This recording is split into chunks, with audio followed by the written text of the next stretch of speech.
Okay, welcome all of you. सभी बच्चों को मैं प्रॉपरली ऑडिबल हूँ? जो ऑनलाइन में है उनसे पूछ रहा हूँ खास तौर पे, क्या सभी बच्चे मुझे सुन पा रहे हैं प्रॉपरली? बताइए जल्दी से। Everyone in online? Daksh? Yes. Okay, very good. चलिए स्टार्ट करते हैं अपन। 1 मिनट दीजिए।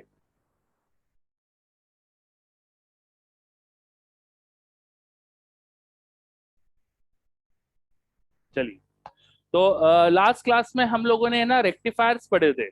ठीक है। रेक्टिफायर्स क्या होते हैं? एसी से डीसी कन्वर्जन करने का जो सर्किट होता है उसका पार्ट होता है।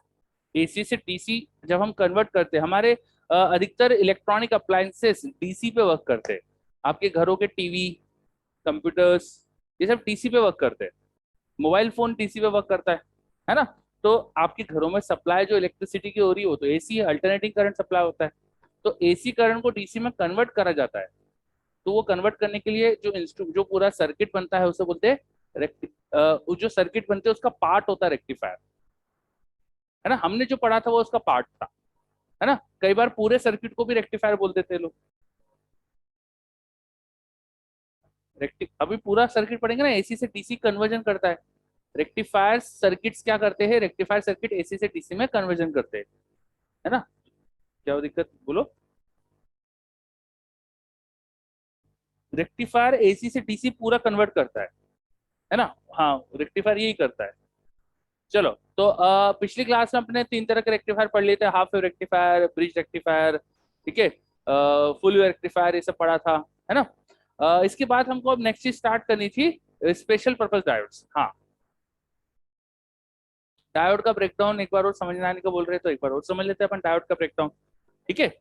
तो हमने पढ़ा था कि डायोड की रिवर्स बायस में जो कैरेक्टरिस्टिक्स होती है, एक डायोड को अगर सर्किट में हम रिवर्स बायस में लगा दो, मतलब पोटेंशियल एन पर हायर लगा दो, पी पे लोअर लगा दो, तो उसके अंदर है ना वो स्मॉल करंट फ्लो करता है। हम पी से एन जो करंट फ्लो कर रहा है उसको आई बोले, और डायोड के अक्रॉस जो पोटेंशियल डिफरेंस है उसको वी बोले। तो अब क्योंकि एन पर हायर पोटेंशियल डिफरेंस है तो इसको मैं नेगेटिव में बनाऊंगा। है ना? क्योंकि एन पर हायर पोटेंशियल डिफरेंस है तो हम पोटेंशियल को नेगेटिव बोलेंगे। तो नेगेटिव साइड अपन ने पोटेंशियल लगा दिया है। यहाँ पर डायोड की कैरेक्टरिस्टिक्स क्या आती है वो अपन ने पढ़ी थी पिछली क्लास में। यहाँ पर बहुत ही स्मॉल करंट डायोड में फ्लो करता है, जो माइक्रो एम्पेयर के ऑर्डर का होता है। स्मॉल करंट क्यों फ्लो करता है रिवर्स बायस में? क्योंकि जब आप रिवर्स बायस कर रहे हो तो ये हमारा डायोड, इसमें पीएन जंक्शन, पी साइड और एन साइड में बहुत सारे होल्स और इलेक्ट्रॉन से, पी में होल्स होते हैं, एन में इलेक्ट्रॉन्स होते हैं, कि जो डिप्लीशन लेयर होती है ना, इसमें चार्ज कैरियर्स नहीं होते। डिप्लीशन लेयर में चार्ज कैरियर बहुत कम थे ही नहीं। जो थे वो इलेक्ट्रिक फील्ड, जो रिवर्स इलेक्ट्रिक फील्ड है वो उसको फ्लो करा देती है ना। यहाँ पे एक इलेक्ट्रिक फील्ड क्रिएट हो जाती है डिप्लीशन लेयर में, जिसको क्या नाम देते थे? Reverse electric field. ठीक है। अब आप चाहते हो करंट फ्लो कर जाए ऐसे, आपने यहाँ हायर पोटेंशियल लगा दिया है, potential of N is higher than potential of P side. आपने वहां हायर पोटेंशियल लगाया है, तो आप जो इलेक्ट्रिक फील्ड लगा रहे हो सर्किट के डायोड के अंदर वो ऐसी लगा रहे हो, आपकी एक्सटर्नल इलेक्ट्रिक फील्ड। तो आपकी एक्सटर्नल इलेक्ट्रिक फील्ड क्या चाहेगी? आपकी एक्सटर्नल इलेक्ट्रिक फील्ड चाहेगी जो होल से वो इधर चले जाए, जो इलेक्ट्रॉन से वो उधर चले जाए। है ना? तो आपकी इलेक्ट्रिक फील्ड जो पी के होल से उनको इधर भेज देती है, जो एन के इलेक्ट्रॉन है उनको उधर भेज देती है, लेकिन पूरा सर्किट में करंट फ्लो नहीं करा पाती, क्योंकि इस डिप्लीशन लेयर के अंदर तो चार्ज कैरियर नहीं थे। चार्ज कैरियर का पूरे सर्किट में ऐसा फ्लो स्टार्ट नहीं हो पाता है। थोड़े से पी के होल इधर जाने से, एन के इलेक्ट्रॉन उधर जाने से डिप्लीशन लेयर की विड्थ बढ़ जाती है ना। रिवर्स बायसिंग में डिप्लीशन लेयर की विड्थ स्लाइटली बढ़ जाती है।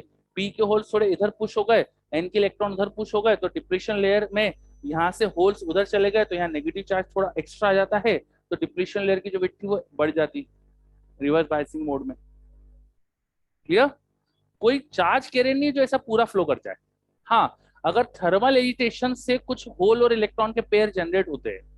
थर्मल एजिटेशन समझते हैं अपन? थर्मल एजिटेशन मतलब कि भाई टेम्परेचर की वजह से सर्किट के अंदर, डायोड के अंदर टेम्परेचर की वजह से हीट एनर्जी मिल जाए और कोई इलेक्ट्रॉन वैलेंस बैंड का कंडक्शन में चले जाए, तो वैलेंस बैंड में होल क्रिएट हो जाएगा, कंडक्शन बैंड में फ्री इलेक्ट्रॉन आ जाएगा। अगर वैलेंस बैंड में होल बन जाए, कंडक्शन बैंड में फ्री इलेक्ट्रॉन बन जाए, तो इस डिवाइस के अंदर, इस डिप्लीशन लेयर में होल और इलेक्ट्रॉन नहीं थे, यहाँ पर होल और इलेक्ट्रॉन अगर क्रिएट हो जाए तो इलेक्ट्रिक फील्ड्स मिलकर उनको फ्लो करा देगी। तो सर्किट में जो थोड़ा बहुत करंट आता है वो थर्मल एक्साइटेशन से बने हुए होल और इलेक्ट्रॉन की वजह से आता है। ठीक है, तो slide current, micro ampere current दिखाते रहते हैं अपन। चलो, तो ये तो अभी मैंने रिवर्स बायस की बात करी, रिवर्स बायस में करंट कम क्यों होता है इसकी बात करी। अभी तक मैं ब्रेकडाउन पे नहीं आया है ना, रिवर्स बायस को अपन एक बार शॉर्ट में रिकैप करा।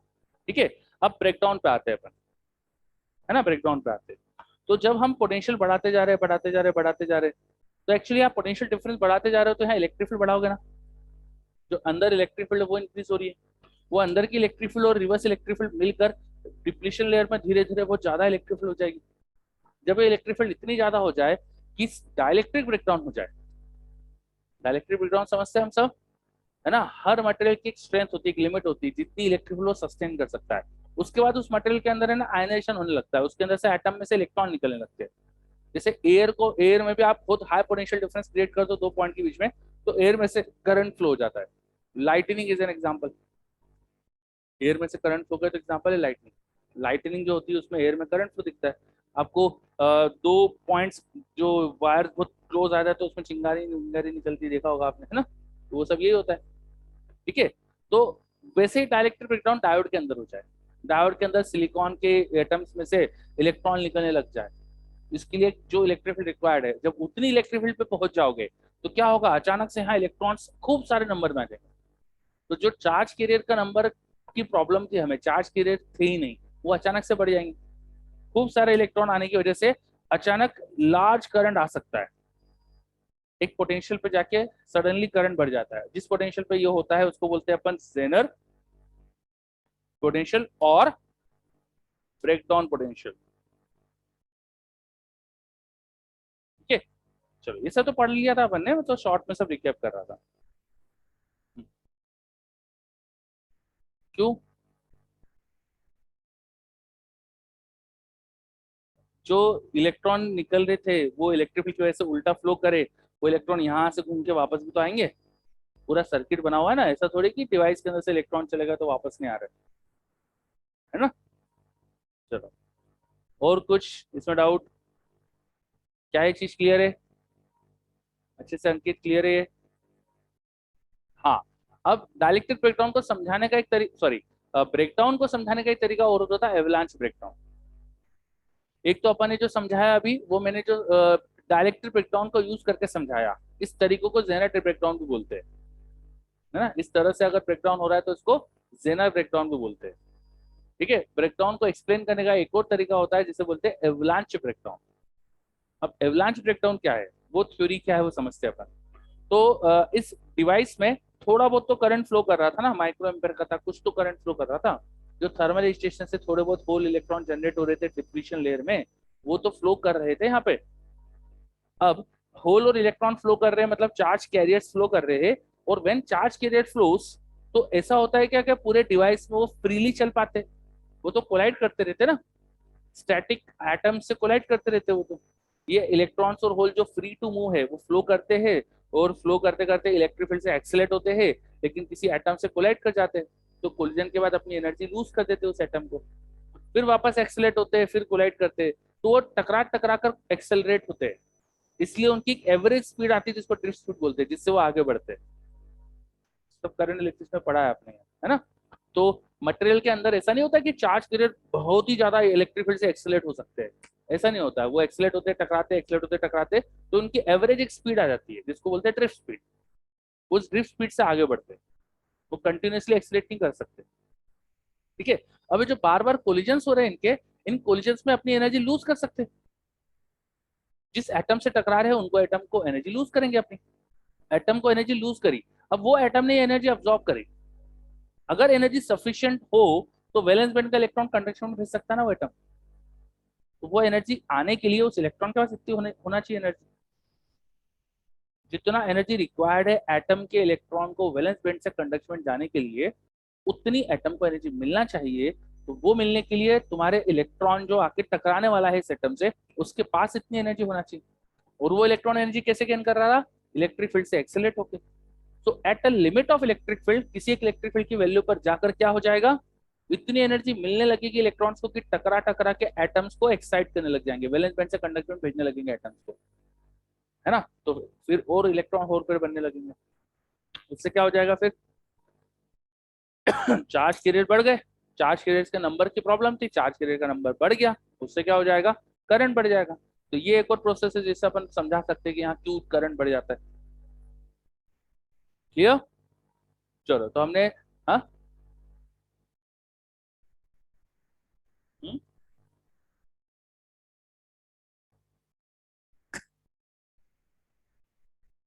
वही सब।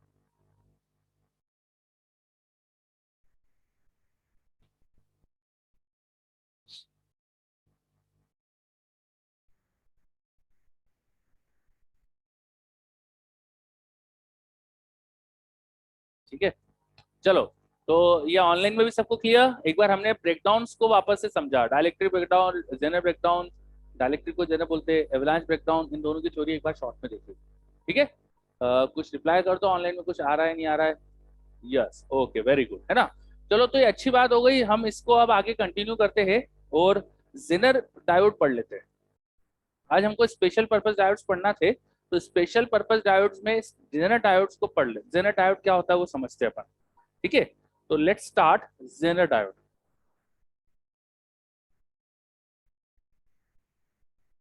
ठीक है, मैंने जब बताया था ब्रेकडाउन तो मैंने साथ में ये भी बोला था कि डायोड इजीली इस रीजन में वर्क कर सकता है, प्रोवाइडेड जो करंट ज्यादा होने से हीट जो प्रोड्यूस होगी वो आप डिसिपेट करा पाओ, है ना, वो हीट से डिवाइस जल नहीं पाए। आप ये इंश्योर करो कि वो हीट डिवाइस से बाहर निकल जा रही है। ठीक है, तो अगर हम डिवाइस ऐसा बनाए, डायोड ऐसा क्रिएट करे जो इस रीजन में वर्क कर पा रहा है प्रॉपरली, उस डायोड को बोलते हैं जेनर डायोड। जेनर डायोड ऐसे डायोड है जो रिवर्स ब्रेकडाउन मोड में वर्क करते हैं। कहाँ वर्क करते हैं वो? रिवर्स ब्रेकडाउन मोड में। तो जेनर डायोड की कैरेक्टरिस्टिक्स ये हो जाएगी, this is characteristics of Zener diode. Zener diode की कैरेक्टरिस्टिक्स हो गई। उनको सर्किट में जेनर डायोड को ऐसे ही लगाएंगे, रिवर्स बायस में लगाएंगे, पर सिंबल थोड़ा अलग होता है। वो स्पेशली डिजाइन करते हैं ना उनको रिवर्स ब्रेकडाउन मोड में वर्क कर पाए सेफली, तो उनका सिंबल हम अलग कर देते हैं। जेनर डायोड का सिंबल स्लाइटली चेंज कर देते हैं, वो जेड जैसा बनाने की कोशिश करते हैं यहाँ पे।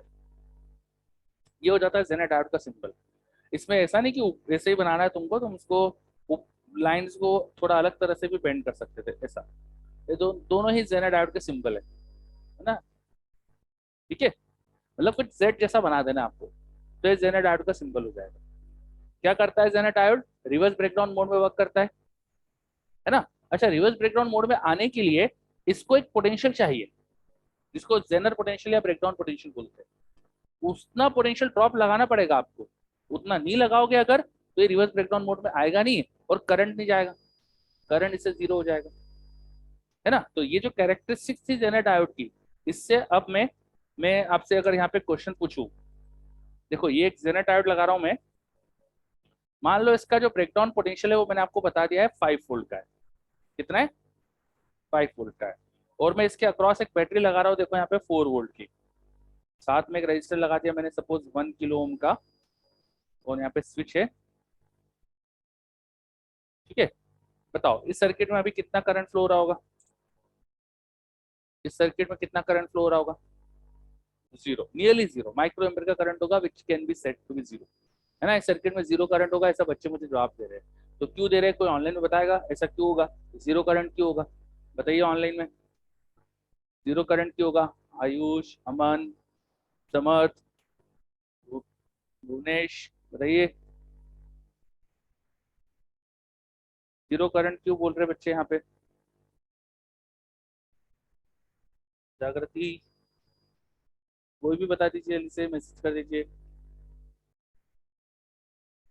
दक्ष का रिप्लाई आया है applied potential is less than breakdown potential, बिल्कुल सही। आपको मैंने इस डायोड का बताया था कि ब्रेकडाउन पोटेंशियल 5 वोल्ट था, और तुम उसके अक्रॉस लगा 4 ही वोल्ट रहे हो, है ना। तो 4 वोल्ट पोटेंशियल डिफरेंस में तो ये कौन से मोड में रहेगा भाई? ब्रेकडाउन वाले मोड में आएगा ही नहीं, ये तो इस रीजन में रहेगा, तो इससे करंट ही नहीं आएगा। तो इस सर्किट में निगेजिबल करंट होगा, जीरो जैसा करंट रहेगा। समझ में आई क्या बात? हाँ, चलो अच्छे से क्लियर ये, सबको क्लियर? ठीक है, अब दूसरा एक और सर्किट बनाता हूं मैं, या इसी में चेंज कर देता हूँ। मान लो आपने बैटरी 6 वोल्ट की कर दी थी, 6 वोल्ट की कर दी थी। अब बता सकते हैं कि करंट कितना होगा? अब बता सकते हैं क्या करंट कितना होगा, बताइए। अब सर्किट में करंट कितना होगा बताइए। बैटरी को मैंने 6 वोल्ट की कर दी, अब बताइए करंट कितना होगा।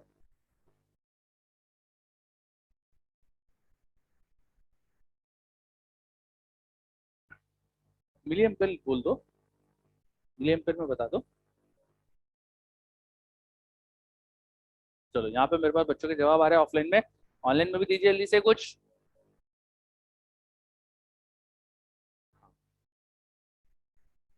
ऑनलाइन में कोई जवाब जल्दी दीजिए।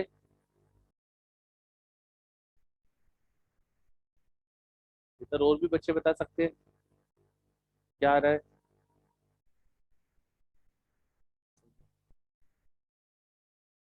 क्या बात है, ऑनलाइन में किसी का जवाब नहीं आया अभी तक मेरे पास।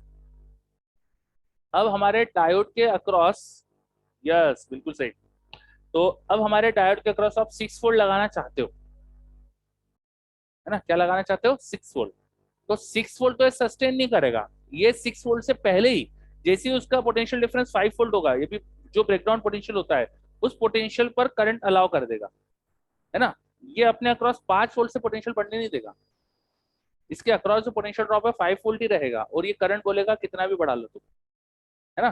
तो सर्किट में कुछ ऐसा करंट अब आने वाला है, कुछ इतना करंट आ जाएगा सर्किट में कि यहाँ का पोटेंशियल ड्रॉप कितना रहने वाला है 5 वोल्ट। तो यहाँ पर हायर, यहाँ पे लोअर, पी पर एन पर हायर, पी पे लोअर, यहाँ पे पोटेंशियल ड्रॉप कितना हो रहा है 5 वोल्ट। 6 में से 5 वोल्ट का ड्रॉप यहाँ हो गया, तो बचा हुआ 1 वोल्ट किसमें होना चाहिए, 1 किलो ओम के रजिस्टर में। यहाँ पर 1 वोल्ट का ड्रॉप है, तो तुम्हें रजिस्टर का पोटेंशियल ड्रॉप जब पता चल गया तो तुमको करंट पता चल गया इसमें कितना होगा, कितना हो जाएगा 1 मिली एम्पेयर, ओम्स लॉ से, सिंपल ना, समझ में ही बात।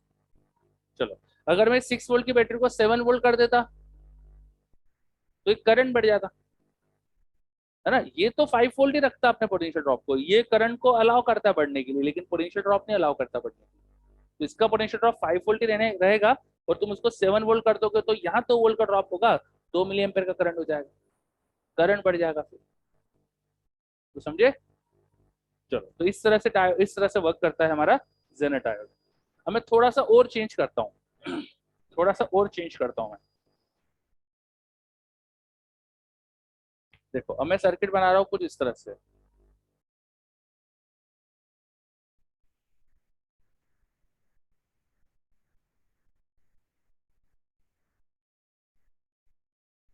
हाँ, चलिए। तो ये हमारे पास रेजिस्टेंस R1 है, एक रेजिस्टेंस R2 है, और एक डायोड है जिसका ब्रेकडाउन पोटेंशियल लेट से 6 वोल्ट था। अगर तुम मार्केट में लेने जाओ ना तो जेनर डायोड अलग अलग ब्रेकडाउन पोटेंशियल के मिलते हैं, है ना। इलेक्ट्रॉनिक्स की शॉप पे जाना, है ना, होती है, इलेक्ट्रॉनिक्स की शॉप पे जाना, बोलना डायोड चाहिए, जेनर डायोड चाहिए। तो जेनर डायोड देगा, पूछेगा कितने वोल्ट का चाहिए, बोलोगे 6 वोल्ट का चाहिए तो 6 वोल्ट का दे देगा। उसके पास होना चाहिए ऑफकोर्स, दुकान वाले का अवेलेबल नहीं हो तो उल्लू भी बनाते कई बार, वो बोलते इतने का आता ही नहीं है। हाँ, वो जो उनका ऐसे ही रहता है, जो होता नहीं उनके पास वो आता ही नहीं है, और जो उनके पास नहीं होता है वो बहुत सस्ता देगा वो। ठीक है, चलो। तो 6 वोल्ट का हमारे पास जेनर डायोड है, ठीक है। और सपोज मैंने यहाँ पे 10 वोल्ट का सेल लगा दिया था, 10 वोल्ट का सेल लगा दिया था। रजिस्टर R1 की वैल्यू जो है वो है 2 किलो ओम, और रजिस्टर R2 की वैल्यू भी 2 किलो ओम, है ना। दोनों की वैल्यू 2 2 किलो ओम हो गई। चलो, तो बताओ, अब इसको एक काम करते हैं, इसको थोड़ा बड़ा कर देते हैं, 3 किलो ओम कर देते हैं, ठीक है। तो अब बताओ कि इस R1 रजिस्टर में कितना करंट जा रहा होगा, दोनों रजिस्टर्स में करंट कितने कितने जाएंगे बताओ।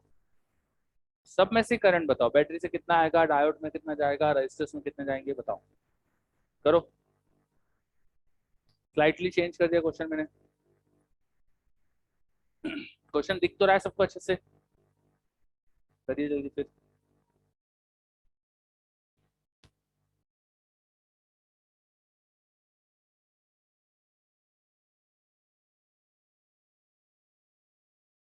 10 वोल्ट का सेल लगाया है हमने, और डायोड का ब्रेकडाउन पोटेंशियल 6 वोल्ट ही था।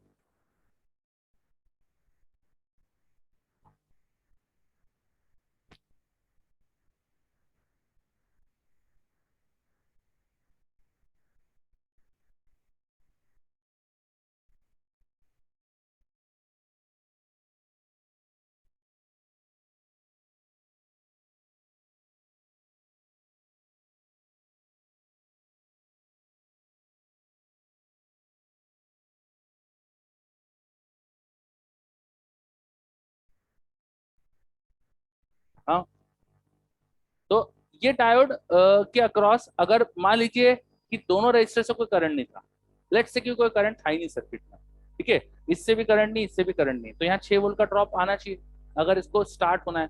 लेकिन यहाँ पे 10 वोल्ट की बैटरी है, तो 10 वोल्ट तो ज्यादा है ना, मतलब 6 वोल्ट से तो ज्यादा ही लगा रहे हो ना, मतलब ब्रेकडाउन तो हो सकता है, हो सकता है ना, हो सकता है कि ये डायोड ब्रेकडाउन मोड में वर्क कर जाए, उसके अक्रॉस जो पोटेंशियल आप लगाने वाले हो वो 6 वोल्ट से ज्यादा पॉसिबल है। ठीक है, चलो अब मान लेते हैं कि ब्रेकडाउन में काम कर रहा है, अगर वो ब्रेकडाउन में काम कर रहा है तो यहाँ पे 6 वोल्ट का ड्रॉप, तो यहाँ भी 6 वोल्ट का होना चाहिए, है ना, तो इस रजिस्टर में करंट फिर फिक्स हो जाएगा, कितना हो जाएगा, 2 मिली एम्पियर, 6/3 किलो ओम कर दो तो 2 मिली एम्पियर, या 2 मिली एम्पियर का करंट हो गया। और यहाँ अगर पोटेंशियल ड्रॉप 6 वोल्ट फिक्स हो गया तो यहाँ क्या हो गया, 4 वोल्ट, और 4 वोल्ट के हिसाब से फिर यहाँ करंट कितना होना चाहिए, 2 मिली एम्पियर होना चाहिए, तो इस डायोड में से करंट नहीं जा रहा, तो जस्ट ब्रेकडाउन मोड में आने वाला है ये, और ये वर्किंग हो जाएगी, समझे। अभी डाटा ऐसा हो गया कि जस्ट 0 एम्पियर से, मतलब जस्ट ब्रेकडाउन मोड में आने वाला है, वो वर्क करने लगेगा। अगर मैं मान लो कि इस रजिस्टर को थोड़ा सा कम कर देता, मान लीजिए मैं 2 किलो ओम का देता, सपोज 2 किलो ओम का होता, तो यहाँ 6 वोल्ट का ड्रॉप होने के लिए करंट कितना होना चाहिए था, 3, यहाँ 6 वोल्ट का ड्रॉप है तो यहाँ करंट कितना होगा, 2 ही रहेगा, तब यहाँ 3 मिली एम्पियर करंट आ सकता है क्या, नहीं आ सकता, तो ये ब्रेकडाउन मोड में आएगा ही नहीं, इसका मतलब, समझ में आई बात। अगर ऐसा हो गया ना कि यहाँ पे देखो अभी जो सर्किट बना है कि ये रजिस्टर R2 2 किलो ओम का है, ये रजिस्टर R1 2 किलो ओम का है, तो यहाँ करंट 3 मिली एम्पियर होना चाहिए for this diode to be in breakdown mode, but if this is in breakdown mode तो यहाँ का करंट भी 2, यहाँ का 3, तो ऐसा संभव ही नहीं है, पॉसिबल ही नहीं है, है ना, कि इससे करंट कम इससे ज्यादा हो जाए, डायोड से उल्टा करंट तो जाएगा ही नहीं, है ना। ब्रेकडाउन मोड में तो वो हमेशा, जेनर डायोड में तो रिवर्स बायस वाला करंट जाता है, तो फिर ये ब्रेकडाउन मोड में आएगा ही नहीं, इसका मतलब ये ब्रेकडाउन मोड में आएगा ही नहीं, और फिर जो इनमें करंट से वो सीरीज में ऐसे आ जाएंगे, तो 2 और 2 4 किलो ओम 10 वोल्ट, तो करंट कितना जाएगा, 10/4, 2.5, 2.5 मिली एम्पियर का करंट आ रहा होगा, और 2.5 मिली एम्पियर के करंट से यहाँ पे पोटेंशियल ड्रॉप 5 वोल्ट आ गया, आ रहा है समझ में, ठीक है। तो अगर डाटा मैंने ये दिया होता ना कि दोनों रजिस्टर 2 2 किलो ओम के, तो फिर डायोड ब्रेकडाउन मोड में आता ही नहीं, तब केवल रिवर्स बायस में वर्क कर रहा होता, और zero current, almost zero current होता है, ठीक है। और जो पिछला मैंने डाटा दिया था उसमें क्या हो रहा था, जस्ट ब्रेकडाउन मोड में आ रहा है, तो समझ में आया अच्छे से, सबको क्लियर अच्छे से, चलो तो ये नोट करो, क्वेश्चन देख लीजिए अच्छे से, मतलब फिर से बोलो, हो ही नहीं सकता, जेनर डायोड है, जेनर डायोड के अक्रॉस जो बैकग्राउंड पोटेंशियल है उससे ज्यादा पोटेंशियल ड्रॉप रखता ही नहीं वो, नहीं, हाँ, क्लियर है, नोट कर लीजिए जल्दी से।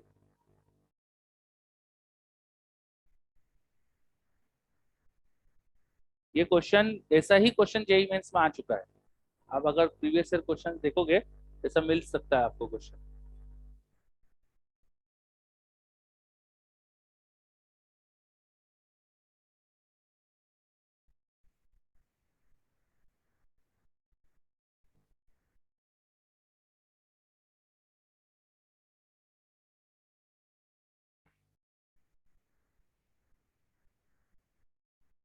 ठीक है।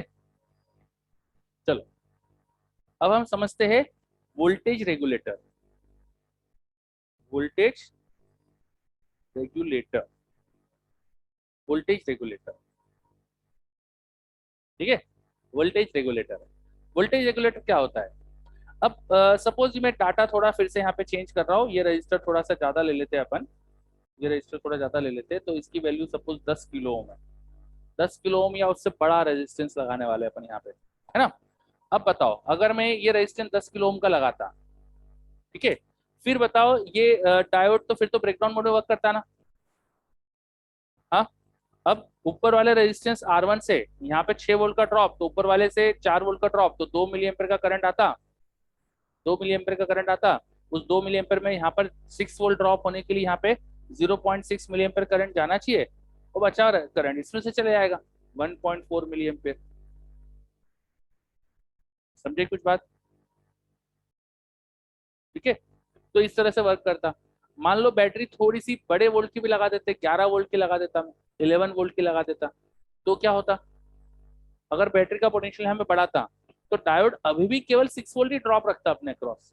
जो बैटरी का पोटेंशियल बढ़ाने से एक्स्ट्रा पोटेंशियल ड्रॉप होगा वो इसके अक्रॉस हो जाएगा, क्योंकि डायोड के अक्रॉस तो 6 वोल्ट ही होना चाहिए अगर वो ब्रेकडाउन मोड में है। बैटरी 11 वोल्ट की करने से यहाँ पर पोटेंशियल ड्रॉप क्या हो जाएगा फिर? 5 वोल्ट। और यहाँ 5 वोल्ट हो जाएगा तो यहाँ करंट क्या हो जाएगा? 2.5। तो यहाँ का 2.5 करंट होने से यहाँ पोटेंशियल ड्रॉप तो 6 वोल्ट हो रहा था, तो यहाँ 0.6 ही रहेगा, यहाँ का करंट बढ़ जाएगा, यहाँ 1.9 हो जाएगा, है ना? थोड़ा बैटरी का पोटेंशियल कम कर दो, 9 वोल्ट कर दो। अगर बैटरी 9 वोल्ट की होती तो यहाँ 4 वोल्ट का ड्रॉप होता, सॉरी 3 वोल्ट का ड्रॉप होता। 3 वोल्ट का ड्रॉप होने से फिर यहाँ 3/2 1.5 का करंट आता, जिसमें फिर यहाँ का करंट कम हो जाता, 0.9 मिली एम्पियर होता। लेकिन आप देखो ध्यान से, इसका करंट चेंज नहीं हो रहा, या इसके अक्रॉस पोटेंशियल ड्रॉप फिक्स रहेगा। तो अगर प्रॉपरली डिजाइन करा जाए सर्किट, तो ऐसा हो सकता है कि बैटरी का पोटेंशियल थोड़ा फ्लक्चुएट भी कर जाए, इवन दो यहाँ से करंट कांस्टेंट है। बात समझ में आ रही है? भले ही बैटरी का पोटेंशियल थोड़ा कम ज्यादा हो रहा है, इवन दो हमारा जो रजिस्टर है उसके उसके अंदर जो करंट है वो कांस्टेंट ही जा रहा है, उसका पोटेंशियल ड्रॉप कांस्टेंट है। तो इस रजिस्टर को कांस्टेंट पोटेंशियल ड्रॉप मिल रहा है, मतलब वोल्टेज रेगुलेटर बन गया। क्या बन गया? Voltage regulator. This is concept of voltage regulator. ये डीसी वोल्टेज रेगुलेटर है। घरों में आप लगाते हो फ्रिज, एसी, टीवी, इनके वोल्टेज रेगुलेटर लगाते हो, वो एसी होते हैं। घरों में एसी सिग्नल सप्लाई होता है ना, तो घरों में एसी वोल्टेज रेगुलेटर यूज होते हैं। वहाँ का कॉन्सेप्ट कुछ ऐसा ही है कि वोल्टेज के फ्लक्चुएशन से बचाता है आपके सर्किट को, डिवाइस को। हाँ, स्टेबलाइजर भी बोलते हैं, वोल्टेज स्टेबलाइजर भी बोलते हैं। तो जो एसी में वोल्टेज स्टेबलाइजर लगाते हो ना आप घरों में, है ना, ये कुछ वैसी चीज है डीसी में। बात समझ में आई? हाँ, तो प्रॉपरली डिजाइन, अगर आप एनसीईआरटी पढ़े, एनसीईआरटी में क्वेश्चन है, इसमें पूछा है इसकी डिजाइन के बारे में। तो प्रॉपरली डिजाइन होने के लिए जितना इसमें करंट चाहते हैं उसका 5 गुना करंट यहाँ रखने की कोशिश करी जाती है, और उन दोनों का मिलके जो करंट है यहाँ रखने की कोशिश करी जाती है। तो रेजिस्टेंस की वैल्यू ऐसे चूज करना चाहिए कि जो तुम्हें यहाँ करंट चाहिए सेफ वर्किंग के लिए, उसका 5 टाइम करंट यहाँ हो। एक बस थंब रूल कि भाई थोड़ा वोल्टेज फ्लक्चुएट करेगा अगर बैटरी का, तो फ्लक्चुएशंस को कंट्रोल कर पाओ आप। फ्लक्चुएशन के बावजूद ये ऐसा नहीं हो जाए कि भाई ब्रेकडाउन मोड से बाहर हो जाए। तो डिजाइन ऐसी करी जाती है कि जो यहाँ का करंट तुम्हें रिक्वायर्ड है उसका 5 टाइम करंट यहाँ हो जाए, और उसका 6 टाइम करंट, जो यहाँ का करंट है उसका 6 टाइम करंट यहाँ से हो। ऐसे रेजिस्टेंस की वैल्यू चूज कर लेते हैं। ठीक है, उससे क्या होगा कि बैटरी का पोटेंशियल थोड़ा फ्लक्चुएट भी करेगा, तो भी इस रजिस्टर को पोटेंशियल ड्रॉप फिक्स मिलेगा। समझ में बात? क्लियर अच्छे से? चलो, तो ये एक अपन ने समझा वोल्टेज रेगुलेटर का कॉन्सेप्ट। तो जेनर डायोड से क्या बना सकते? Voltage regulator. जेनर डायोड से क्या बनते? Voltage regulator. जहां कांस्टेंट पोटेंशियल ड्रॉप चाहिए वहां पे अपन क्या यूज कर सकते? Jenner diode. नोट करिए। और ऑनलाइन में बताइए कोई डाउट? यहाँ ऑफलाइन तो बच्चे मेरे से बता ही रहे अच्छे से, ऑनलाइन वाले बच्चे भी बताइए। वैसे तो अपना सिलेबस एंडिंग पे आने वाला है, लेकिन ऑनलाइन के जो बच्चे हैं वो ऑफलाइन भी आ सकते, अब तो गवर्नमेंट ने अलाउ कर दिया है ना।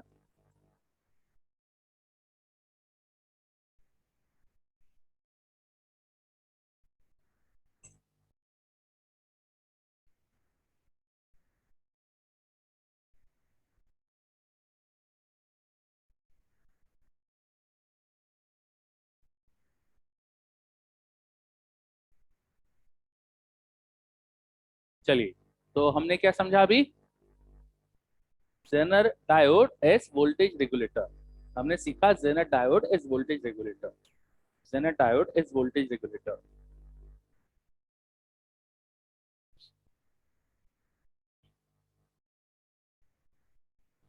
अब Zener diode as a voltage regulator समझ लिया, तो हम समझ सकते हैं कि कैसे एसी से डीसी पूरा कन्वर्जन हो जाता है।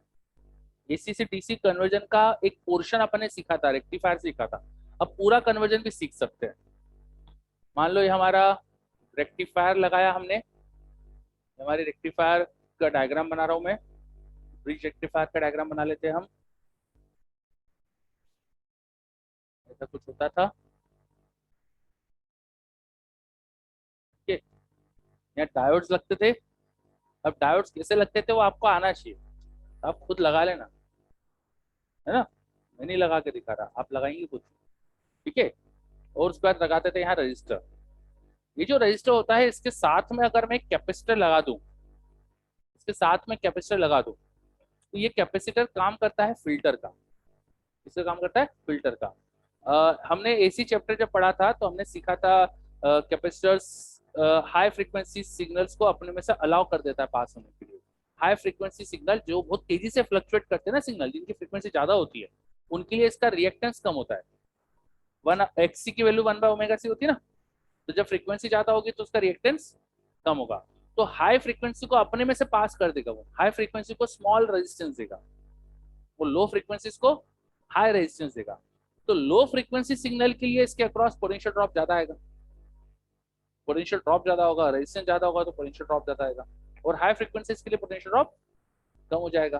तो ये कैपेसिटर लगाने के बाद क्या होता है, जो तुम्हारा ब्रिज रेक्टिफायर था, ब्रिज रेक्टिफायर से जो आउटपुट मिलता था वो इस तरह का आउटपुट आता था ना, बिफोर कैपेसिटर। आफ्टर कैपेसिटर क्या होता है, इसमें से हाई फ्रीक्वेंसी के कंपोनेंट हट जाते हैं। ये सिग्नल एक्चुअली बहुत सारी फ्रीक्वेंसीज के सिग्नल का एडिशन है, इसमें हाई फ्रीक्वेंसी लो फ्रीक्वेंसी सब जुड़ी हुई है। इसमें डीसी वैल्यू भी है, इसकी जो एवरेज वैल्यू है वो डीसी वैल्यू है। इस सिग्नल की जो एवरेज वैल्यू है उसकी डीसी वैल्यू, डीसी प्लस उसमें फ्लक्चुएशन जुड़े हुए हैं, और फ्लक्चुएशन भी अलग अलग फ्रीक्वेंसी का, ठीक है। तो इसमें से जो हाई फ्रीक्वेंसी कंपोनेंट है वो कैपेसिटर लगाने से फिल्टर आउट हो जाते हैं। फिर हमको कुछ ऐसा सिग्नल मिलने लगता है, एक डीसी वैल्यू प्लस फ्लक्चुएशन, थोड़ा सा कम फ्रीक्वेंसी से फ्लक्चुएशन होते हैं, ठीक है। अच्छा, समझने का दूसरा तरीका, एक समझने का तरीका ये हुआ, समझने का एक और तरीका, कैपेसिटर जैसे जैसे पोटेंशियल बढ़ रहा है पहले चार्ज होगा, फिर पोटेंशियल कम होगा तो डिस्चार्ज होगा। लेकिन जब कैपेसिटर डिस्चार्ज होता है तो अचानक डिस्चार्ज नहीं हो जाता, एक आरसी सर्किट जो होता है धीरे धीरे डिस्चार्ज होता है ना। तो यहाँ तो पोटेंशियल कम भी कर रहे हो लेकिन कैपेसिटर चार्ज हो गया था, वो करंट कांस्टेंट रखने की कोशिश करता है। तो कैपेसिटर लगने के बाद करंट पहले बढ़ता है, फिर करंट थोड़ा डिस्चार्ज धीरे धीरे होता है कैपेसिटर, तो धीरे धीरे कम होगा, फिर बढ़ने लग गया, फिर कम हो रहा है, फिर बढ़ने लगा, फिर कम हो रहा है। तो फिर ये जो अपन को दिखा वो लगभग ऐसा दिखने लगता है ना। हमको पोटेंशियल बढ़ता कम होता है, थोड़े फ्लक्चुएशन दिखने लगते हैं। दूसरा तरीका समझने का, कि जब पोटेंशियल बढ़ा तो कैपेसिटर चार्ज हो गया, लेकिन जब तुमने पोटेंशियल कम करा तो कैपेसिटर धीरे धीरे डिस्चार्ज हुआ, उसने अचानक पोटेंशियल को कम नहीं होने दिया। तो समझ में बात, चार्जिंग के समय उसने एनर्जी स्टोर कर ली, और फिर धीरे धीरे उस एनर्जी को जब तुम पोटेंशियल ड्रॉप भी कर रहे हो तो डिस्चार्जिंग के समय धीरे धीरे कम हो रहा है। तो इसलिए आफ्टर कैपेसिटर ऐसा अपन को पोटेंशियल का ग्राफ दिखता है अक्रॉस दिस 2 पॉइंट।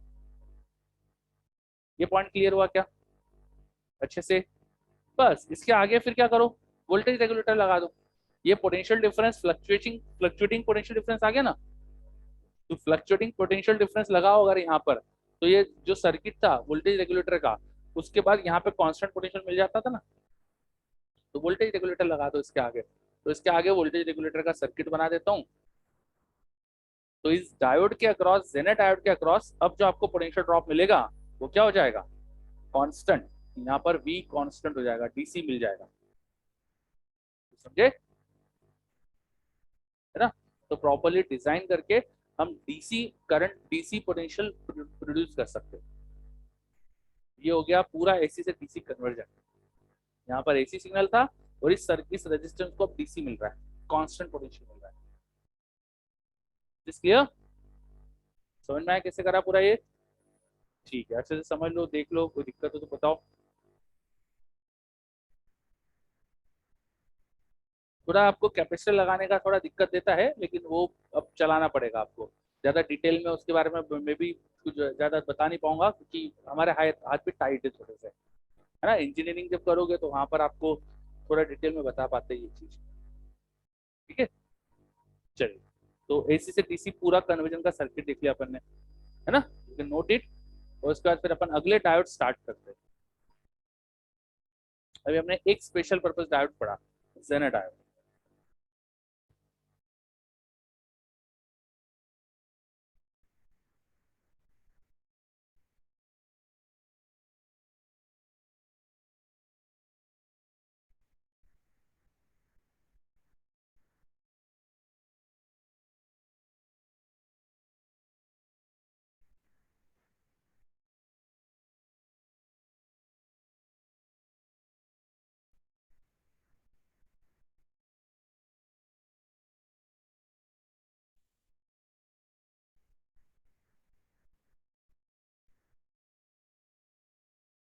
चलिए जल्दी से नोट कर लीजिए ये। ब्रिज रेक्टिफायर पूरा बनाएंगे आप, है ना। मैंने डायोड्स की जगह छोड़ दी थी, आप लोगों को छोड़ना नहीं है, आप लोग को बाद में बना लेना है, ठीक है।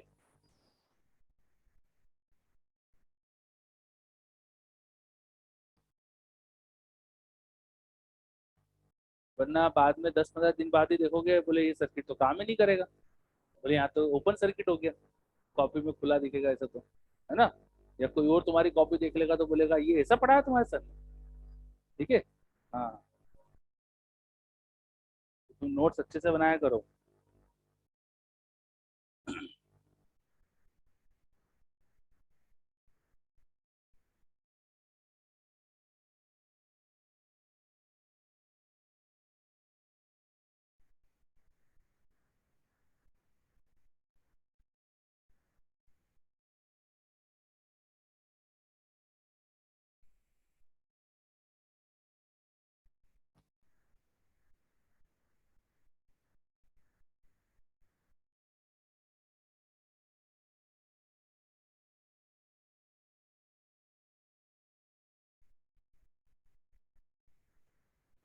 चलिए आगे बढ़े। ओके, तो ये हमने पढ़ा जेनर डायोड एंड उसकी एप्लीकेशंस। अब स्पेशल पर्पस डायोड में नेक्स्ट डायोड हम पढ़ते हैं LED, light emitting diode. LED अभी दिवाली में चलाई होगी खूब, है ना। घर में झालर लगाते हैं ना एलईडी के, आजकल तो हर चीज एलईडी है। ये यहाँ पर इस क्लासरूम में भी ये जो लाइट्स लगी सब एलईडी है, ठीक है, ठीक है। वो मोदी जी भी बोलते हैं भाई एलईडी बल्ब लगाओ, ऊर्जा बचाओ, ठीक है। तो वो एलईडी कैसे काम करती है वो समझते हैं अपन। एलईडी का मतलब होता है लाइट इमिटिंग डायोड। बहुत ही सिंपल सी चीज है, डायोड ही है। एलईडी आर जस्ट डायोड, पर ऐसे डायोड जिसमें से लाइट निकलती है। तो क्यों निकलती है? तो जब किसी एलईडी को हम फॉरवर्ड बायस में रखते थे, जब किसी भी डायोड को फॉरवर्ड बायस में रखते थे, कोई डायोड है उसको सर्किट में आपने फॉरवर्ड बायस में कनेक्ट करा, तो क्या होता था अंदर, देखिए डायोड के अंदर तो पी रीजन और एन रीजन में बहुत सारे होल्स और इलेक्ट्रॉन थे। ये पी रीजन के होल्स जो होते थे वो एन रीजन में जाते हैं ना डिफ्यूज होके, पी रीजन के जो होल्स है वो एन रीजन में जाते हैं डिफ्यूज होके, और एन रीजन के जो इलेक्ट्रॉन्स है वो डिफ्यूज होके पी में आते हैं, है ना। जब फॉरवर्ड बायसिंग होती है तो डिफ्यूजन प्रोसेस होती है, पी के होल डिफ्यूज होके एन में जाएंगे, एन के इलेक्ट्रॉन डिफ्यूज होके पी में आएंगे। अब पी में होल्स वैलेंस बैंड में थे, ये वैलेंस बैंड के होल्स एन के वैलेंस बैंड में चले गए। एन के कंडक्शन बैंड में खूब सारे इलेक्ट्रॉन है, और कंडक्शन के इलेक्ट्रॉन देखेंगे नीचे होल आ गए, खाली जगह है। क्या करेंगे? जंप। तो वैलेंस बैंड के होल्स को देखकर जब कंडक्शन का इलेक्ट्रॉन नीचे जंप करेगा तो हाई एनर्जी से लो एनर्जी में इलेक्ट्रॉन आएगा, क्या होगा? एनर्जी डिफरेंस की एनर्जी का फोटोन प्रोड्यूस होना चाहिए, पढ़ा है ना हाइड्रोजन स्पेक्ट्रम अगर अपन ने, ठीक है। तो जब भी कोई इलेक्ट्रॉन हायर एनर्जी लेवल से लोअर एनर्जी लेवल जंप करता है तो क्या होता है? एनर्जी डिफरेंस की एनर्जी के फोटोन बनते हैं। यहाँ भी फोटोन बनते हैं, यहाँ भी फोटोन बनते हैं, नॉर्मल हर डायोड में फोटोन निकलते हैं। लेकिन ये photons most of the diodes के अंदर इंफ्रारेड रीजन या ऐसे रीजन में निकलते हैं जो हमको दिख नहीं पाते। हम डायोड्स को ना कवर करके रखते हैं प्लास्टिक की कोटिंग से, ताकि ये जो हीट, ये जो फोटॉन्स वगैरह निकल रहे हैं वो एस्केप नहीं हो, नहीं तो फिर दूसरी चीजों से इंटरफेयर करेंगे फोटॉन्स, ये लाइट निकलेगी तो। लेकिन एलईडी स्पेशली ऐसे डिजाइन करी जाती है कि उनमें जो फोटॉन्स निकल रहे हैं वो विजिबल पार्ट में निकले। उनमें बैंड गैप ऐसी चूज करते हैं अपन, हम ऐसे मटेरियल चूज करते हैं जिनकी बैंड गैप सफिशिएंट हो जिससे विजिबल पोर्शन में फोटोन निकले। समझ में आई बात? है ना, विजिबल स्पेक्ट्रम में अगर फोटोन निकलेगा तो आपको दिखेगा लाइट निकल रही। बस ऐसे मटेरियल से बना दो डायोड जिसके अंदर विजिबल स्पेक्ट्रम के बराबर एनर्जी गैप हो, तो उनसे क्या दिखेगा आपको?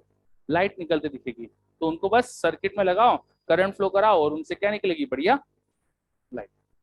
तो एलईडी लाइट प्रोड्यूस करते हैं ना, तो इसलिए डायोड का सिंबल भी थोड़ा सा चेंज कर देते हैं अपन।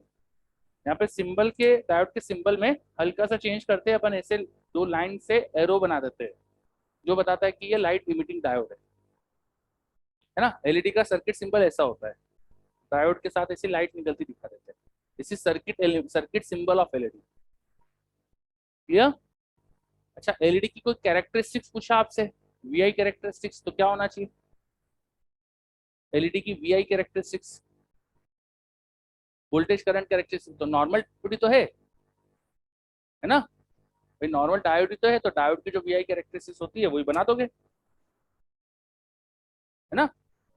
अच्छा, अलग अलग कलर्स की जो एलईडी होती है उनकी बैंड गैप अलग अलग होगी। जो ब्लू कलर की एलईडी है वो ब्लू कलर की लाइट इमिट करेगी, ब्लू कलर की वेवलेंथ कम होती है, एनर्जी ज्यादा होती है, तो उसके एनर्जी ज्यादा होने के लिए बैंड गैप ज्यादा होना चाहिए। बैंड गैप ज्यादा होने से वहां पे जो डिप्लीशन लेयर में जो पोटेंशियल ड्रॉप होता था ना, कट ऑफ पोटेंशियल, वो भी ज्यादा आता है। तो डिफरेंट डिफरेंट कलर्स की एलईडी का कट ऑफ पोटेंशियल अलग अलग होता है, अलग अलग कलर की एलईडी का कट ऑफ पोटेंशियल अलग अलग होता है। ठीक है, मैं डिफरेंट डिफरेंट कलर के एलईडी के लिए यहाँ पर वीआई कैरेक्टरिस्टिक्स बनाऊंगा। तो रेड कलर के लिए, अब मेरे पास रेड पेन अभी है नहीं शायद, रेड पेन है नहीं, तो रेड कलर से शो करता मैं। तो रेड कलर की कट ऑफ कम होगा, वॉयलेट का ज्यादा होगा, तो ऐसे ग्राफ दिखेंगे, है ना।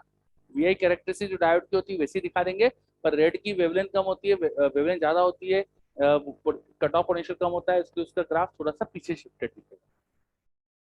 क्लियर, तो समझ में आई बात। हाँ बोलिए अंकित। अगर अंदर अलग अलग डायोड हो, हाँ हाँ ऐसी, ठीक है, अलग अलग डायोड, डायोड होते हैं अलग अलग, डायोड रहते हैं अलग अलग। ठीक है, चलो। अच्छा, एक और चीज, एलईडीज को सर्किट में कनेक्ट करते समय ध्यान रखना चाहिए कि आप फॉरवर्ड बायस में ही कनेक्ट करो, रिवर्स में ना कर दो, क्योंकि जिन मटेरियल से एलईडी बनती है ना, उन मटेरियल का जो रिवर्स बायस में ब्रेकडाउन पोटेंशियल जो होता है वो बहुत कम होता है, वो जल्दी से ब्रेकडाउन हो जाता है उनका, वो जल्दी से ब्रेकडाउन हो जाता है। अगर उनको रिवर्स बायस में कनेक्ट कर दोगे तो वो खराब हो जाएगी। ठीक है, तो खराब ना कर दो आप गलती से। इसके लिए अगर तुम बाजार में एलईडी खरीदने जाओगे, एक सिंगल एलईडी लेने जाओगे, एलईडी एक तो बाजार में लेने जाओगे तो कुछ ऐसा दिखेगा आपको, एक प्लास्टिक डोम दिखता है, इसमें दो ऐसे वायर्स निकले रहते हैं, है ना। एक प्लास्टिक डोम दिखता है जिसमें दो वायर्स निकले रहते हैं, उन दो वायर में एक की लंबाई ज्यादा, एक की कम रहेगी। जिसकी लंबाई ज्यादा है ना, वो पी टर्मिनल पे जुड़ा हुआ था। तो अंदर अगर डायोड जुड़ा है तो ऐसा है कि पी टर्मिनल पे वायर जो है वो लंबा वाला रखते, एन पे छोटा वाला रखते, है ना। तो कोई एलईडी बाजार में लेने जाओ, वो एक उसकी वायर लंबा देख छोटा दे, तो ऐसा मत सोचना खराब एलईडी दे रहा है, ये क्या खराब क्वालिटी की, एक लंबा छोटा बराबर। वो इसलिए बड़ा छोटा देते हैं जिससे समझ में आए कि कौन सा पी कौन सा एन है। क्लियर, सबको क्लियर, नोट करो ये। और ये प्लास्टिक का डोम वोम क्यों लगा देते हैं ऊपर, लाइट बाहर आए। अरे तो ट्रांसपेरेंट मटेरियल लगाना पड़ेगा ना, नहीं तो लाइट कैसे बाहर आएगी। हाँ, प्रोटेक्शन भी चाहिए। और नॉर्मल जो टायर रहते हैं उनको ब्लैक कलर के से मटेरियल से कोट कोट कर देते, प्लास्टिक की नॉन ट्रांसपेरेंट कोटिंग हो जाती है उनको, यहाँ पे ट्रांसपेरेंट कोटिंग करेंगे, लाइट बाहर आ जाता है। ठीक है,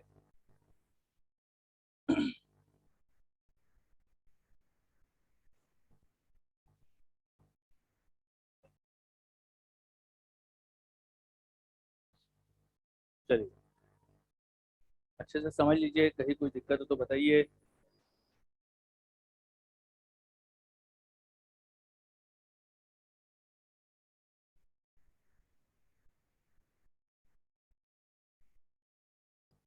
क्या ऑनलाइन में सबको क्लियर है अच्छे से।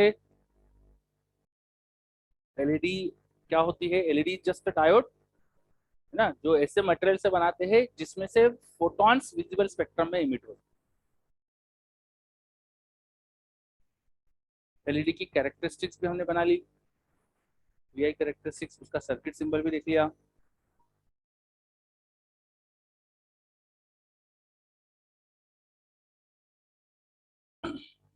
चलिए, अब एलईडी के बाद नेक्स्ट चीज हम स्टार्ट करते हैं, फोटो सेल। नेक्स्ट चीज हम देखते हैं फोटो सेल, फोटो सेल या फोटो डायोड। फोटो डायोड, उसमें अपन फोटो सेल भी समझेंगे। ठीक है, फोटो डायोड सबसे पहले क्या होता है ये समझते हैं। एक फोटो डायोड का सर्किट में सिंबल इस तरह से शो करते हैं, उस पर लाइट गिरती है तो करंट ज्यादा आता है, उसे हम रिवर्स बायस में लगाते हैं। ठीक है, रिवर्स बायस में किसी भी डायोड को अगर रिवर्स बायस में कनेक्ट करें हम, तो बहुत ही कम करंट आता था। बहुत कम करंट क्यों आता था, क्योंकि डायोड के अंदर जो चार्ज एरिया है ना बहुत कम रेट से जनरेट होते थे, थर्मल एजिटेशन बहुत कम रेट से होता था, तो डिप्लीशन लेयर में चार्ज कैरियर की कमी थी, वहां थर्मल एजिटेशन से ही चार्ज कैरियर जनरेट हो रहे हैं, और वो बहुत स्लो रेट से होते हैं, बहुत कम number of charge carrier produce होते हैं, तो बहुत कम करंट प्रोड्यूस हो पाता है ना। रिवर्स बायस में डायोड में करंट कम क्यों होता है? क्योंकि चार्ज कैरियर्स की प्रॉब्लम थी। क्लियर? अब क्या करेंगे, हम डायोड पे लाइट गिरा देंगे। लाइट गिराने से क्या होगा, वैलेंस बैंड का इलेक्ट्रॉन कंडक्शन बैंड में चला जाएगा। अगर लाइट के फोटोन की वेवलेंथ सफिशिएंट है, लाइट के फोटोन में सफिशिएंट अगर एनर्जी है, और वो एनर्जी इलेक्ट्रॉन को वैलेंस बैंड से कंडक्शन बैंड ले जाए, तो वैलेंस बैंड में होल बन जाएगा और कंडक्शन बैंड में फ्री इलेक्ट्रॉन आ जाएगा, तो तुम्हारे चार्ज कैरियर की प्रॉब्लम खत्म हो जाएगी ना। हाँ, तो विदाउट लाइट वीआई कैरेक्टरिस्टिक्स हमने देखी थी डायोड की, तो हमने देखा था कि बहुत ही कम माइनर, बहुत ही माइन्यूट सा करंट आता है ना, विदाउट लाइट।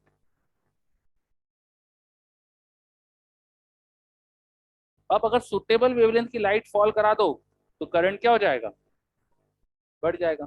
तो विथ लाइट करंट बढ़ जाता है। ये चार्ज कैरियर की कमी जो थी, वो वाली प्रॉब्लम हमको रिवर्स बायस में थी। फॉरवर्ड बायस में तो खूब करंट अपने आप ही आता है। फॉरवर्ड बायस में भी अगर तुम लाइट गिराओगे तो थोड़ा करंट पड़ेगा, लेकिन पहले से करंट बहुत ज्यादा होता है, और उसमें थोड़ा सा इंक्रीमेंट जो होता है वो हमको समझ में नहीं पड़ता है। लेकिन रिवर्स बायस में जहाँ पहले कुछ करंट निग्लिजिबल था ही नहीं, उसमें करंट का इंक्रीमेंट सिग्निफिकेंट दिखता है, हमको समझ में अच्छे से आता है।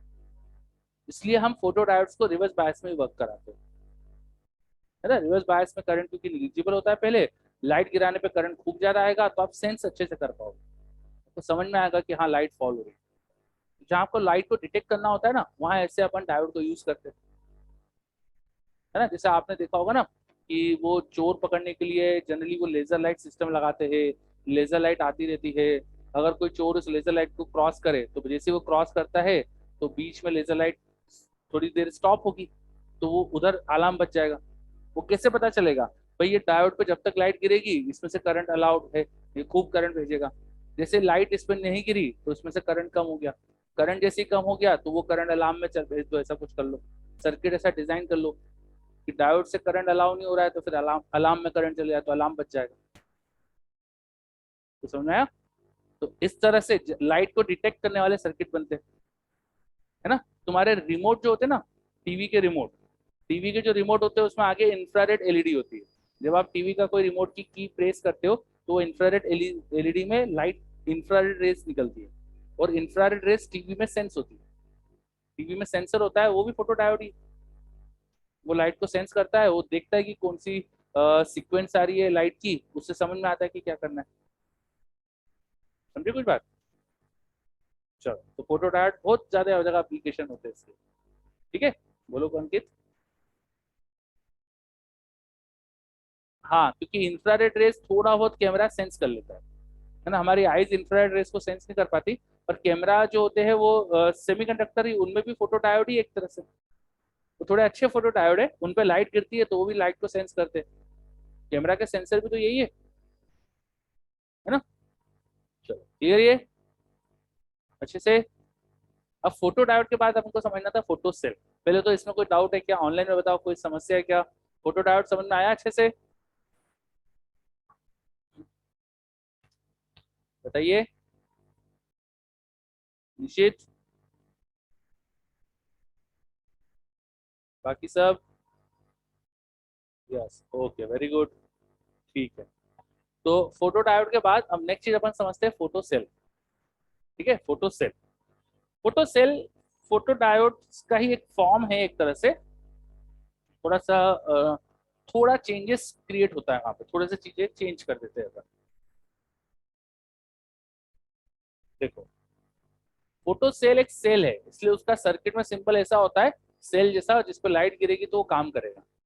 फोटो सेल को अपन सोलर सेल भी बोलते हैं। अगर सनलाइट से काम कराओ तो सोलर सेल हो जाएगा, है ना।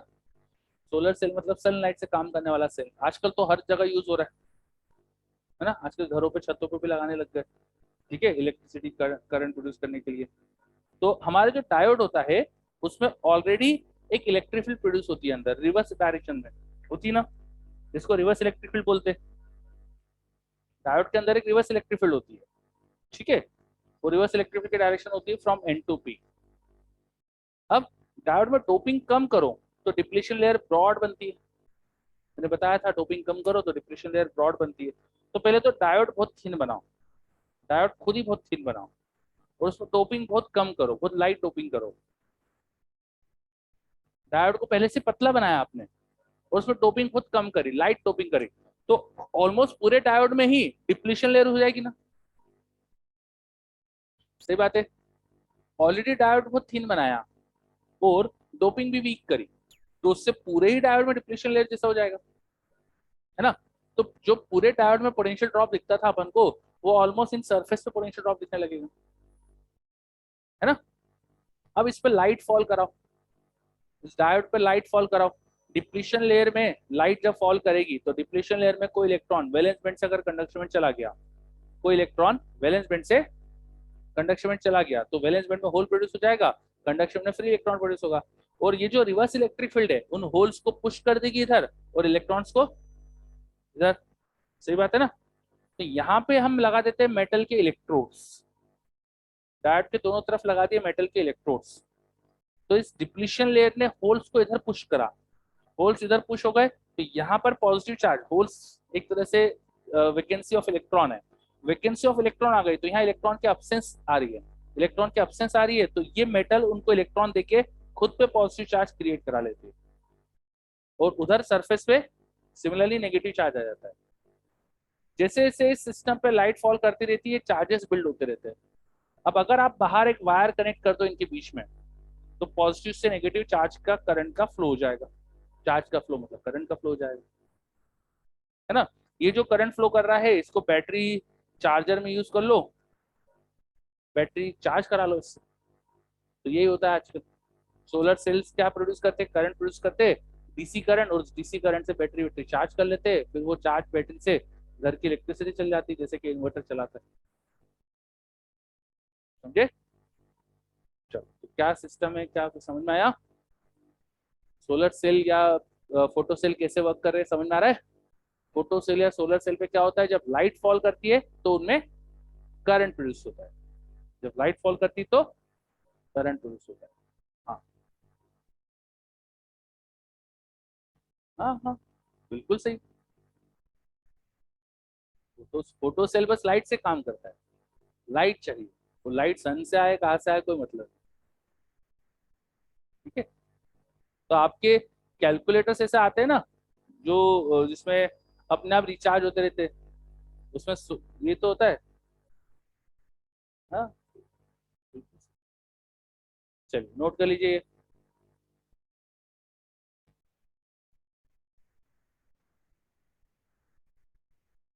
हाँ, अब बच्चों के दिमाग में आता है कि ये घर की लाइट से ही सोलर सेल से करंट प्रोड्यूस करा सकते हैं। ठीक है, तो आप ऐसा सोच रहे हो कि घर के अंदर सब जगह सोलर पैनल लगा लो, और घर में जब लाइट जलेगी तो सोलर पैनल बिजली बनाएंगे, ऐसा। लेकिन क्या होता है, कोई भी प्रोसेस 100% इफिशिएंट नहीं होती है ना। जितना एनर्जी ये लाइट्स कंज्यूम करती है, इलेक्ट्रिसिटी से जब लाइट प्रोड्यूस होती है, तो ये हमारी एलईडी लाइट एनर्जी कंज्यूम करती है। ठीक है, ये मान लो 100 जूल एनर्जी कंज्यूम करेगी, तो ये जो लाइट प्रोड्यूस करती है ना, वो 100 जूल की नहीं प्रोड्यूस करती, बहुत कम करती है, 3-4% ही एनर्जी को लाइट में कन्वर्ट कर पाती है। आजकल एलईडी अच्छी हो गई है, इफिशियंट हो गई है, शायद अब इनकी इफिशियंसी का याद नहीं वो कितना होता है, पर ज्यादा होती है।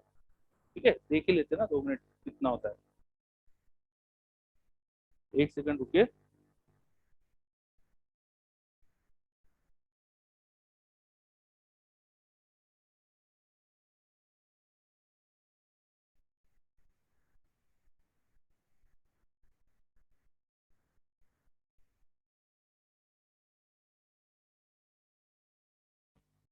चलो, तो इफिशियंसी ऑफ एलईडी बल्ब करीब करीब 90% है।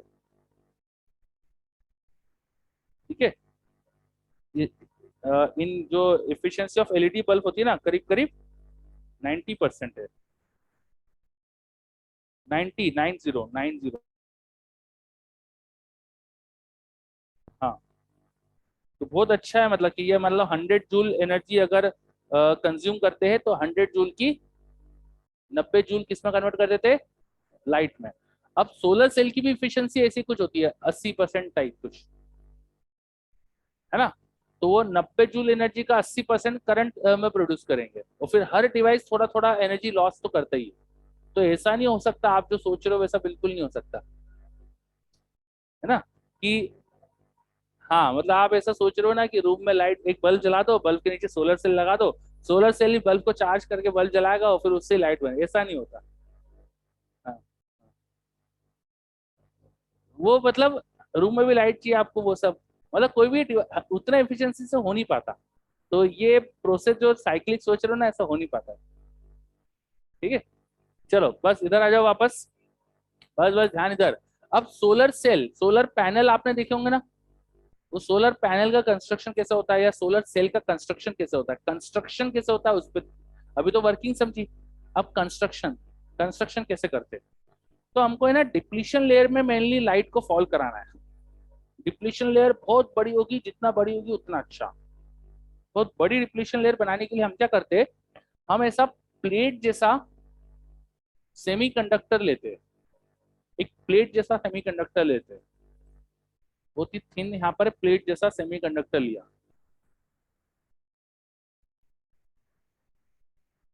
ठीक है, और इस सेमीकंडक्टर में पहले तो अपन है ना पूरा उसको लाइटली, बहुत ही लाइट पी डोप कर देते, और फिर ऊपर थिन एन लेयर डोप कर देते।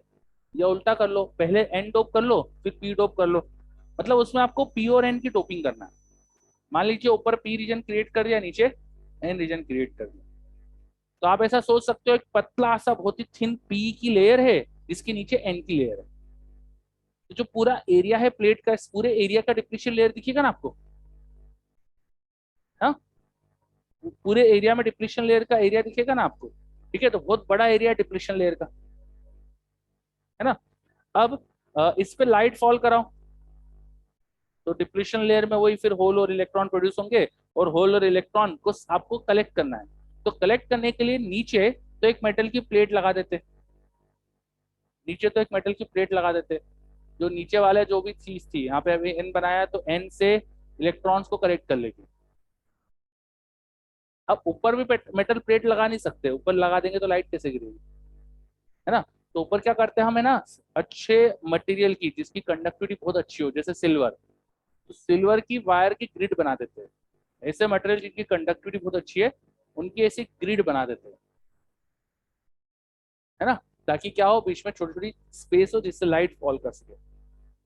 बस, तो इस ग्रिड से एक वायर निकाल लो, और एक नीचे प्लेट से वायर निकाल लो, ये बन गया तुम्हारा सोलर सेल्स के दो वायर। बस अब इस पे लाइट गिराओ, बिजली बनाओ। ठीक, चलो कंस्ट्रक्शन समझ में आया कुछ सोलर सेल का। आप देखेंगे एनसीईआरटी में यही दिया हुआ है, कंस्ट्रक्शन सोलर सेल का। ठीक है, चलो तो अपना तीन तरह के स्पेशल पर्पज डायोड्स पढ़ना थे हमको। तीनों हो गए हमारे, एलईडी हो गया, जेनर डायोड हो गया, सोलर सेल या फोटो सेल हो गया। ठीक है, नोट कर लीजिए जल्दी से ये, फिर आगे बढ़ते। नोट कर लीजिए जल्दी से, फिर आगे बढ़ते।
अच्छा, अ, अब हम लोग क्या स्टार्ट करने वाले, ट्रांजिस्टर।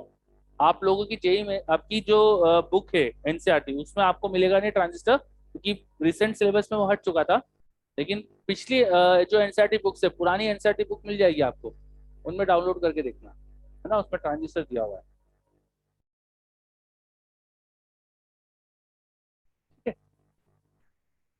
चलो, तो let us start transistor. SCB में मिल जाएगा और दूसरी किताबों में मिल जाएगा, जेई मेंस से रिलेटेड जो भी किताब आती है उसमें मिल जाएगा ट्रांजिस्टर। तो हम स्टार्ट करेंगे ट्रांजिस्टर। बहुत ही सिंपल सी चीज है ट्रांजिस्टर। ट्रांजिस्टर क्या होता है? एक तीन टर्मिनल का डिवाइस है। जैसे देखा तो ट्रांजिस्टर एक तीन टर्मिनल का डिवाइस है। जैसे डायोड में दो टर्मिनल होते हैं, ट्रांजिस्टर में क्या होते हैं? तीन टर्मिनल होते हैं। ठीक है। ट्रांजिस्टर की कुछ खास स्पेशल प्रॉपर्टीज है। क्या प्रॉपर्टीज है वो अभी समझने वाले हैं। ट्रांजिस्टर कई सारे टाइप के होते हैं। हमारे कोर्स में जो ट्रांजिस्टर है वो है बीजेटी। बीजेटी का मतलब होता है bipolar junction transistor. Bipolar junction transistor हम जो पढ़ने वाले वो क्या है? BJT, bipolar junction transistor, BJT. ठीक है। What is a BJT? So BJT is is a device, एक ऐसा डिवाइस है जिसमें बायपोलर मतलब दो पीएन जंक्शन। बाय बाय मतलब दो, पोलर मतलब पीएन जंक्शन। तो इसमें दो पीएन जंक्शन है। बीजेटी में क्या होते हैं? दो पीएन जंक्शन होते हैं। कैसे क्रिएट करते हैं दो पीएन जंक्शन? तो हम दो पी मटेरियल के बीच में एक थिन एन की लेयर क्रिएट कर देते हैं। एक एन की लेयर दो पी के बीच में सैंडविच कर देते हैं, या दो एन के बीच में एक पी की लेयर को सैंडविच कर दो। इस तरह से बन जाता है बीजेटी। तो किसी भी बीजेटी में तीन रीजन्स होते हैं, तीन रीजन होते हैं, जिसमें से दो एक जैसे है, बीच वाला अलग है ना? अगर दो पी के और बीच का एन रीजन है तो इसे बोला जाता है पीएनपी ट्रांजिस्टर। क्या बोलते हैं इसे? PNP transistor. दूसरे वाले को क्या बोल देंगे फिर? एनपीएन, है ना? जो तीन रीजन है ना, उन तीनों रीजन से एक एक इलेक्ट्रोड निकला होता है। उन तीनों रीजन्स को अपन कनेक्ट कर सकते हैं, पोटेंशियल डिफरेंस लगा सकते हैं। तो तीनों रीजन से एक एक इलेक्ट्रोड निकला हुआ है। अब इनका नाम है, कुछ तीनों रीजन का अपन कुछ नाम दे देते हैं। एक रीजन को इसमें बोलते हैं इमिटर। क्या बोलते हैं? बीच वाले को बोलते हैं बेस, और लास्ट वाले को बोलते हैं कलेक्टर। बीच वाले को बोलते हैं बेस, एक रीजन को बोलते हैं इमिटर। ऐसा क्यों बोलते हैं? जब वर्किंग पढ़ेंगे तो अच्छे से समझ में आएगा। इमिटर जो रीजन होता है ना, वो चार्ज कैरियर इमिट करता है। Emitter region emits charge carrier, वहां से चार्ज कैरियर स्टार्ट होते चलना, इसलिए उसको बोलते हैं इमिटर। ठीक है। कलेक्टर रीजन उन चार्ज कैरियर को कलेक्ट करता है, इसलिए उसको बोलते हैं कलेक्टर।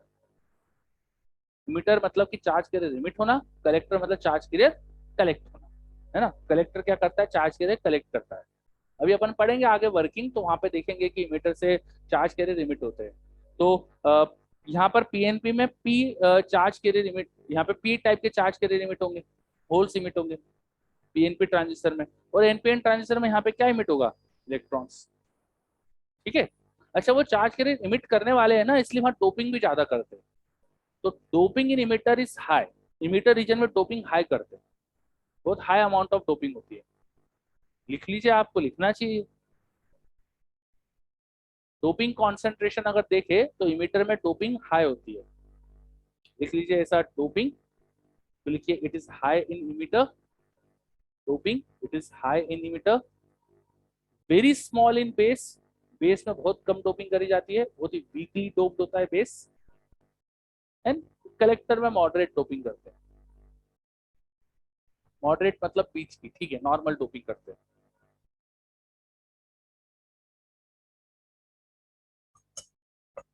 ठीक है। तो डोपिंग अगर कंपेयर करो तो सबसे कम डोपिंग किसमें? बेस। उससे ज्यादा डोपिंग कलेक्टर, और सबसे ज्यादा डोपिंग इमिटर, है ना? तो नॉर्मल डोपिंग होती है कलेक्टर में। तो कलेक्टर में जैसे 10^15 पर सेंटीमीटर क्यूब कॉन्सेंट्रेशन रख देंगे डोपिंग एटम्स का। बेस में कम कर देंगे, 10^14 टाइप कर देंगे। इमिटर में ज्यादा कर देंगे, 10^16 टाइम कर देंगे। ऐसा कुछ कर सकते हैं। ठीक है। चलो, तो डोपिंग की बात करी। फिर विड्थ की बात करें, अगर विड्थ की बात करें तो सबसे ज्यादा विड्थ होती है कलेक्टर की। सबसे ज्यादा विड्थ होती है कलेक्टर की। उसको है ना चार्ज के लिए कलेक्ट करना है, उसका एरिया ज्यादा रखना पड़ता है, ताकि हर जगह से चार्ज के लिए को अच्छे से कलेक्ट कर पाए। दूसरी चीज, सारे चार्ज के लिए वहीं आने वाले हैं, तो उसमें हीट भी बहुत प्रोड्यूस होती है। उसको ये हीट सराउंडिंग में डिसिपेट भी कराना है, तो उसका एरिया ज्यादा रखना पड़ता है। तो इसलिए उसकी विड्थ भी सबसे ज्यादा रखते हैं। तो width of collector is highest, emitter की मॉडरेट विड्थ चल जाती है, बेस सबसे थिन रखा जाता है, बेस की थिकनेस जो होती है वो बहुत कम होती है। चलो, तो मैंने आपको दो चीजें बताई, एक तो मैंने डोपिंग का ऑर्डर बताया, दूसरा मैंने विड्थ का ऑर्डर बताया।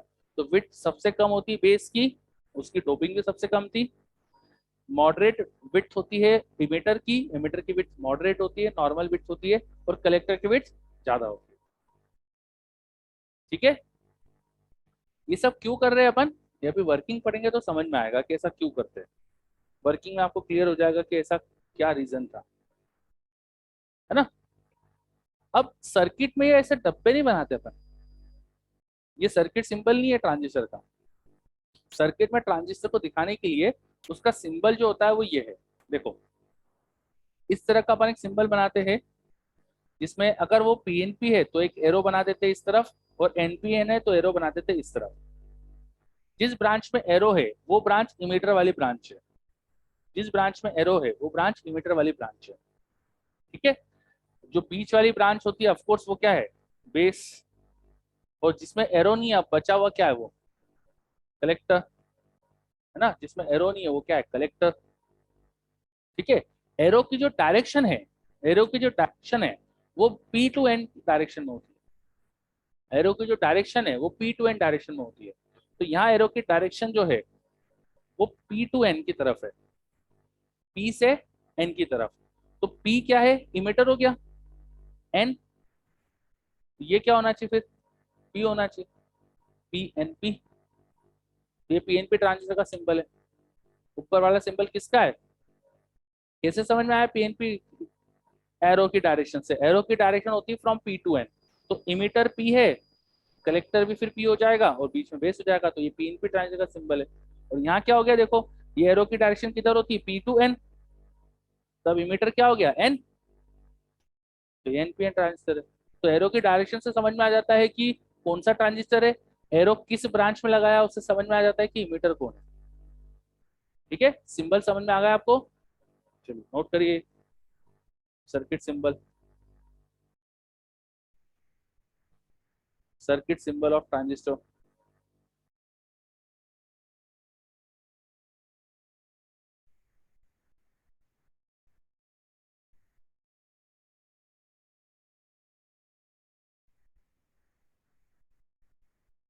सर्किट सिंबल ऑफ ट्रांजिस्टर,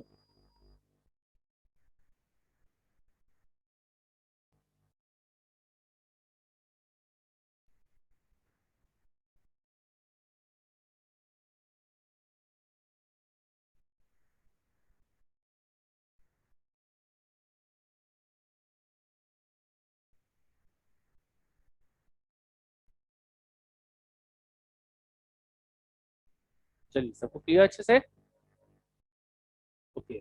अब देखो बीजेटी में दो पोलर जंक्शन, दो पीएन जंक्शन है ना। एक पीएन जंक्शन तो देखो यहाँ पे बेस और इमीटर के जंक्शन में आ गया ना, ये देखो बेस और इमीटर के बीच में एक पीएन जंक्शन है ना, और एक बेस और, तो दो पीएन जंक्शन है। यहाँ पर भी देखो वैसे दो पीएन जंक्शन है, बेस इमीटर और बेस कलेक्टर। ठीक है, हर पीएन जंक्शन को बायस करने के दो तरीके होते हैं, है ना, दो तरीके होते हैं, forward biasing and reverse biasing. तो आपके पास दो पीएन जंक्शन है, एक को बोल देते हैं बेस इमीटर जंक्शन और दूसरे को बोल देते हैं बेस कलेक्टर जंक्शन। हर जंक्शन को दो तरह से बायस कर सकते हो, बेस इमीटर जंक्शन को फॉरवर्ड बायस में रखो और दूसरे को रखो रिवर्स बायस में। तो एक ऐसा बायस करने का तरीका हो सकता है ना। एक तरीका हो सकता है कि उल्टा कर दो इसका, दो इसको रिवर्स में करो, इसको फॉरवर्ड में करो। एक तरीका हो सकता है कि दोनों को फॉरवर्ड बायस में कनेक्ट कर दो, सही बात है क्या। और एक तरीका हो सकता है कि दोनों को, तो टोटल चार तरीके से सर्किट में कनेक्ट किया जा सकता है ट्रांजिस्टर को, चार तरह से बायसिंग करी जा सकती है, सही बात है क्या। अब इन चारों तरीकों के कुछ कुछ नाम है ना। इसमें से जो पहला तरीका है वो हमारे सबसे ज्यादा काम का तरीका है, इसे बोलते हैं एक्टिव मोड, एक्टिव मोड या एक्टिव बायसिंग। ठीक है, दूसरा जो तरीका है ठीक इसका उल्टा है ना, तो इसको बोलते हैं inverse active, inverse active. Second तरीका जो होता है जस्ट उल्टा कर दिया, पहले तरीके में base emitter forward, base collector reverse, इसमें ठीक उल्टा करा है, उल्टा ठीक उल्टा है, इसलिए इनवर्स ऑफ एक्टिव है वो, है ना। फिर दोनों अगर फॉरवर्ड में कर दो ना तो करंट फ्लो ही नहीं कर पाता है, डिवाइस डिवाइस में कोई करंट ही नहीं आ पाता है, वो सेचुरेट हो जाता है।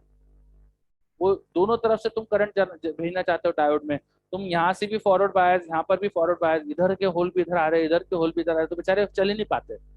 तो इसको बोलते हैं सेचुरेशन।